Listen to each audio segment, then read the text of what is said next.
Venner, stop. Jeg er her også. Selvom jeg måske er den eneste, der stadigvæk er som alle andre, kunne jeg lige få lov til at sige et par kloge ord, hva'?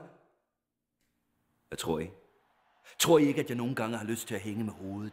Som en tyr, der ved kampens afslutning forsvarsløst blotter sine trætte flanker for matadoren og hans kåre.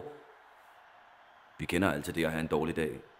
Og vi ved alle, hvad der venter os. Efter den afmålte tid, det blev os tildelt at krybe rundt på den her planet Skorpe, som døgnfluerne mellem skældene på den drage, der lever i millioner af år.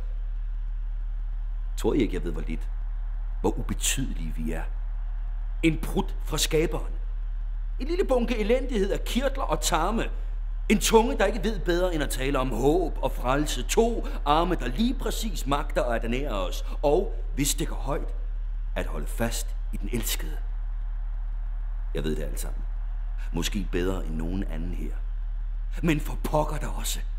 Skal vi glemme de gode år, de fede tider, som vi har lagt bag os? Skal vi afstå fra selve blomstringen, fra lykken, som endnu venter os? Nej! For venner, vi er rigere end det dybeste hav er dybt. Vi har alt. Vi har, og pas nu godt på, vi har hinanden.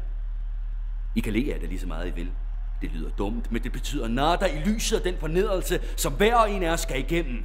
Jeg taler om ensomhed, isolation, rynker og det, der er værre. Men venner, indtil da, lad os gribe dagen. Lad os nyde, at der er gang i den.